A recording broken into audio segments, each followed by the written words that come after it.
Hello, beautiful people. Welcome to Smart Programming. Today we are discussing about the dandiya game, जिसको हम लोग गरबा कहते हैं.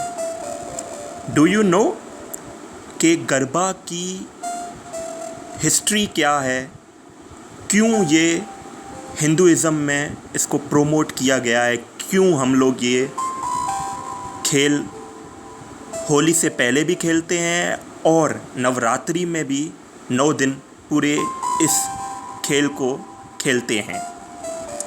इसकी सोशल इकोनॉमिक इम्पोर्टेंस क्या है, इसके फ़ायदे क्या है, इन सब के बारे में. सबसे पहले ये जो वर्ड हिंदुइज़्म है, इसके बारे में मैं डिस्कस करना चाहता हूँ. असल वर्ड है सनातन धर्म. सनातन वर्ड का मतलब है जिसका कोई भी अंत ना हो. अंत किसका नहीं है? सच्चाई. सच्चाई क्या है? एक ही है, खुदा, ईश्वर, भगवान, जो हमेशा से है और हमेशा रहेगा. तो ऐसा धर्म, ऐसा कानून जो खुदा को मानता हो, सच पे चलता हो, उसको बोलते हैं सनातन धर्म. और उसके मानने वालों को हम लोग हिंदू नहीं कहते, इनको हम संत कहते हैं.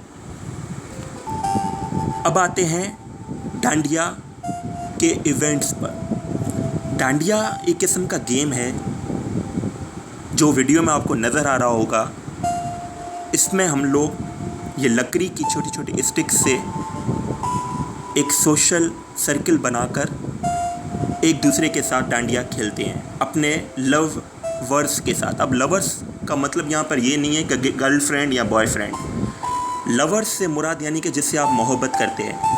जायज़ रिश्तों में जैसे वो दोस्त भी हो सकता है, वो आपका बड़ा भाई भी हो सकता है, छोटा भाई भी हो सकता है, आपका वालिद साहब भी हो सकता है, एक माँ अपनी बेटी के साथ, एक बेटी अपनी चाची के साथ. ये सारे पाक और हसीन रिश्ते हैं, इनके साथ हम लोग खेलते हैं. जब मैं छोटा होता था, 6th क्लास की बात है, तो मैं डांडिया फर्स्ट टाइम मैंने हाथ में उठाया था और मैं डांडिया खेल रहा था. तो उस टाइम पे मैंने ये नोट किया था कि मुझे खेलने नहीं आता था. तो मैं जब भी पीछे या आगे वाले को जब डांडिया मारता था तो उसके उंगली वगैरह में लग जाता था. पर उसके बरक्स वो मुझे बड़ी ही मोहब्बत की निगाह से देखता था और मुझे कहता था कि ऐसे नहीं, इस तरीके से स्टिक के ऊपर मारना है.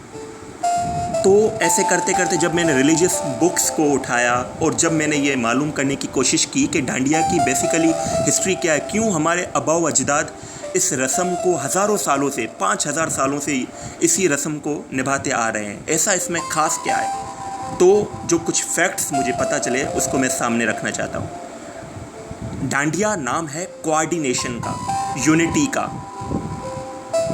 लव को फैलाने का, रेस्पेक्ट करने का. आपने देखा होगा कि किस कोऑर्डिनेशन, हार्मोनी वे में ये पूरा हमारे जो दोस्त हैं ये डांडिया खेल रहे हैं. एक मोहब्बत का, एक खुशी का, एक बीइंग पीसफुलनेस का सिंबल है डांडिया. आज हमने देखा कि माशरे के अंदर हमारा बिहेवियर क्या होता है. जब भी अगर कोई हमारे ऊपर क्रिटिसिज्म करता है या कुछ बुरा भला कहता है तो हम सामने से रिएक्ट करते हैं. पर डांडिया हमें सिखाता है रेस्पॉन्स करने का. जैसे मैंने आपको बचपन की बात बताई कि उस भाई ने मुझे इस तरीके से मोहब्बत भरी निगाह से देखा और समझाया, इस तरीके से नहीं, इस तरीके से. तो वो है रेस्पॉन्स. पर हम लोग रेस्पॉन्स के बजाय, प्रोएक्टिवनेस के बजाय हम लोग रिएक्ट करते हैं, उसको सामने वाले को अच्छी खासी सुना देते हैं. तो फिर उसमें और हम में क्या, जैसा वो वैसा हम, यानी कि हमारी जो माइंड स्टेबिलिटी है वो एक्सटर्नल फैक्टर्स, सर्कमस्टेंसेस और सिचुएशन पर डिपेंडेंट है. पर असल में हमारे रिलीजियस बुक्स क्या कहते हैं, हमारी माइंड स्टेबिलिटी हमारा इंटरनल मैटर है.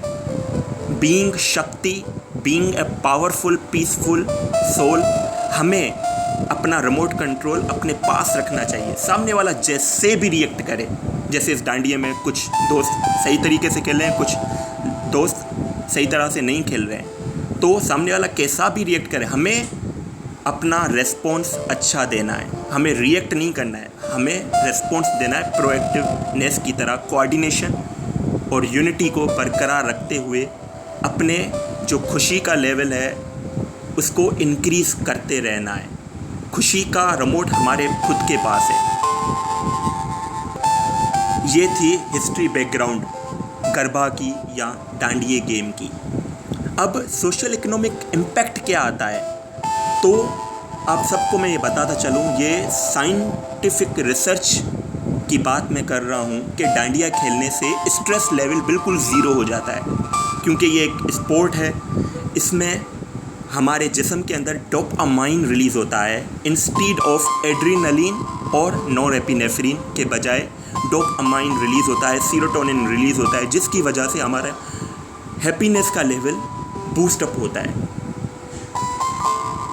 आपने खुद ने भी ये नोट किया होगा कि घर में भले जितनी भी परेशानियाँ हो, पर जब भी ये डांडियों की रातें आती है during Navratri and during Holi festival, उससे पहले 9 दिन या 10 दिन, तो अल्टीमेटली पूरे दिन की थकावट आधे घंटे की डांडिया गेम खेलने से दूर हो जाती है। तो स्ट्रेस लेवल को ये बिल्कुल लो डाउन करता है। दूसरी हमें सोशल इकोनॉमिक बात जो सीखने को यहाँ से मिलती है कि हमारा सोशल नेटवर्क बढ़ता है। जब हम लोग डांडिया खेलने जाते हैं, चाहे वो मंदिर हो, चाहे वो कहीं चौक पर हो किसी शहर के, तो एक सोशल गैदरिंग के अंदर सोशल नेटवर्क बिल्ड होता है। उस सोशल नेटवर्क की इम्पोर्टेंस ये है कि हमारे कारोबार में हम उस सोशल नेटवर्क को यूज़ कर सकते हैं, तो इकोनॉमिकली हमें ही फ़ायदा होता है। तीसरी बात about the unity and coordination, ये डांडिया हमें सिखाता है कि एक दूसरे से एक अच्छी हारमोनी हमें रखनी चाहिए, कोऑर्डिनेशन रखनी चाहिए, ताकि इस ब्यूटीफुल जर्नी जिसको हम लाइफ कहते हैं इसको एंजॉय कर सके और खुशियाँ बांट सके, रेस्पेक्ट बांट सके। चौथी हमें डांडिया से बात सीखने को मिलती है एक रिदमिक वे, जिसको हम लोग बैलेंस कहते हैं। आप देख रहे होंगे वीडियो के अंदर ये बैलेंस ही तो शो हो रहा है। तो ऐसे ही हमें अपनी प्रोफेशनल, सोशल, फाइनेंशियल, हेल्थ और रिलेशंस के अंदर बैलेंस रखना चाहिए। इन सबको साथ लेकर चलना चाहिए। ये डांडिया गेम ही हमें हमारे लाइफ के कंपोनेंट्स के बारे में, इस सर्किल के बारे में बता रहा है कि इन सबको एक रिदमिक वे में लेके चलना है, तभी हम लोग इस लाइफ को एक बेहतरीन तरह से गुजार पाएंगे। आई होप ये छोटी सी मेरी कोशिश आप सबको ज़रूर पसंद आई होगी। हर एक फेस्टिवल का दोस्तों कुछ ना कुछ स्पिरिचुअल मीनिंग होता है। साइंटिफिकली भी अगर उसको आप देखें, माइंड साइंस में, आप फिज़िकली इन चीज़ों को हम लोग निभाते आ रहे हैं ना डिकेड से, पर हमें इल्म नहीं था कि इस फिज़िकल एक्सरसाइज या खेल का हमारे माइंड पर कितना इफ़ेक्ट होता है। तो माइंड से ये सारी चीज़ें मैंने आपको शेयर की है कि ये हमें फ़ायदे होते हैं, इससे हमें ये सीखने को मिलता है। टेक केयर, अल्लाह हाफिज़। मिलते हैं एक और उम्दा टॉपिक के साथ।